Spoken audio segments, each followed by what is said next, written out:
Dan, I don't know what you're hearing this morning, but I checked in with some sources in Jerusalem, and they were at the beach this morning. They've been told that possibly this 24-hour warning timeline for more strikes has been pushed back, and one of the reasons is this agreement with Hamas. So can you tell us what's going on there and if you think that's impacting the timeline? Well, if your sources, when they're not wearing bathing suits or wearing military uniforms, it's worth pointing out that the beach is only about a 12 or 15-minute drive from military headquarters in Tel Aviv. Presumably, they could be dressed and back in action at short notice. The Israelis say they have been poised to resume their war on Iran if asked to by the United States or if attacked directly by Iran.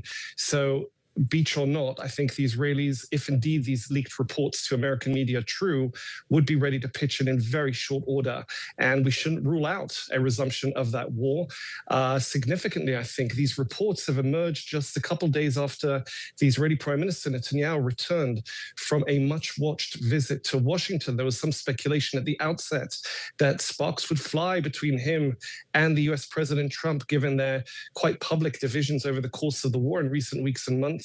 There was certainly no evidence of that during the meeting, and we may discover, if these leaks prove true, that if anything, they were there to decide jointly on the next course of action, on the resumption of joint military action against Iran. It's worth remembering that previous meeting on February 11th came just over 2 weeks before that war was launched on February 28th.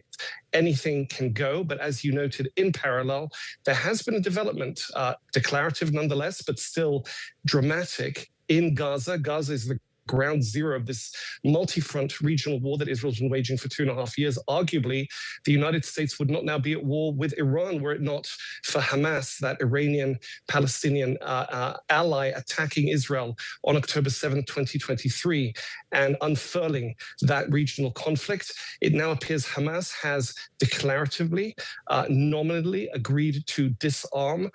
There is a bit of a hedging to that statement. Nonetheless, it's a significant step forward. It's being held as such by international mediators, by the international consortium known as the Board of Peace, that's meant to implement President Trump's vision for post-war reconstruction and reconciliation in Gaza and between Gaza and Israel. That's definitely worth watching, though the Israelis have been quietly expressing misgivings. We'll be watching tomorrow when Netanyahu convenes his cabinet to see if there's a formal acceptance of what's being called the roadmap into the Trump peace plan.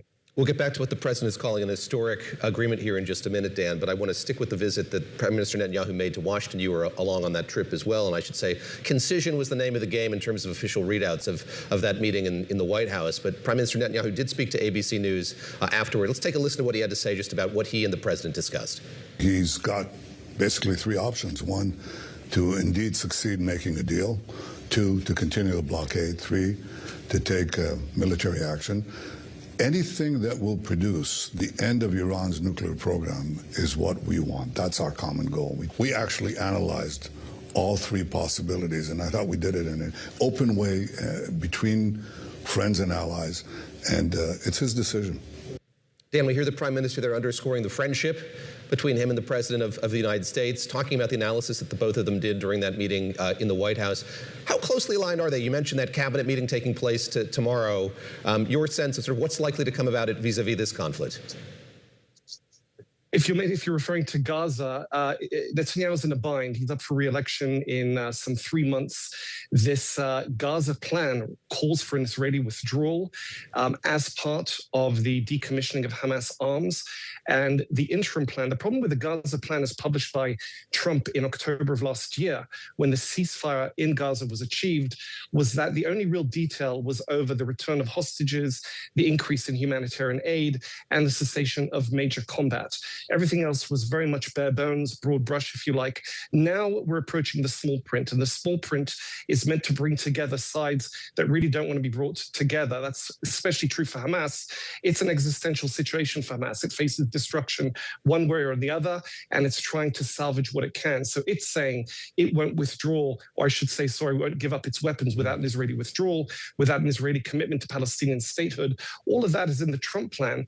The question is scope and sequencing. Hamas Hamas is trying to front load this deal, its agreement to give up some of its weapons, heavy weapons, not small arms at this point, to major concessions by Israel. That really isn't borne out by a reading of the Trump plan. But if you, and certainly not by statements by the US president himself, he said a withdrawal would follow a decommissioning, a demilitarization of the Gaza Strip.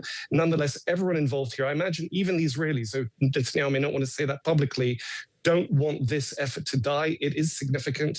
They don't want it to wither on the vine. So Netanyahu has to thread the needle between keeping this initiative going, keeping Hamas on the road to disarmament, while not alienating his right-wing allies and his electorate with obvious moves that could be construed as Israeli withdrawal, Israeli redeployment, and Israel not itself receiving the weapons that Hamas plans to give up. Under the plans published this week, Hamas would effectively put them in escrow.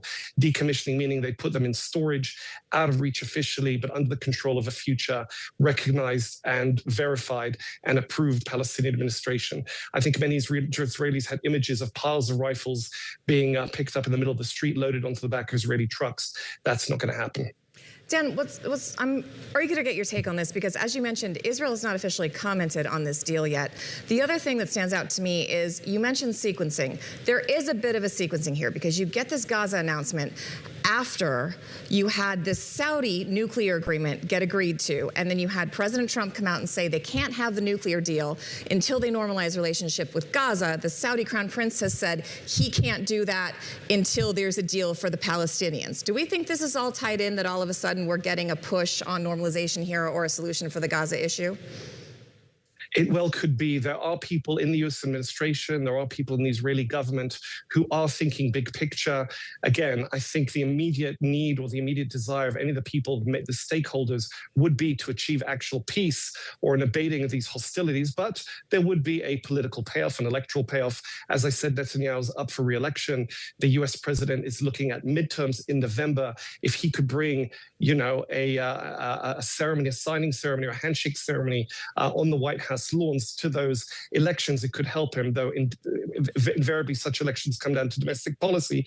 It wouldn't hurt him, given that he really is adrift in this Iran war, at least to be able to hold up a peace deal to counterbalance that in terms of the imaging of his foreign policy, his handling of foreign affairs. So there may be something tied together here. I think what we've seen with Trump is he does like coming out with the major declarations of achievements, even though they haven't been fully signed onto by all the parties. I think he likes to will the achievement into reality by basically, should we say, corralling people publicly into either going along what he's declared or publicly defying him. That may be the case in Gaza when it comes to the Saudi nuclear deal that you cited. The Israelis weren't happy with its announcement. They felt that they weren't properly consulted on it at this stage. As you noted, the US president said after the announcement, some hours or I think a day later, that the Saudis would have to recognize Israel. Much comes down to whether they will actually be able in the future under this deal to enrich uranium. That is not an immediate part of the deal. That's what all sides will focus on.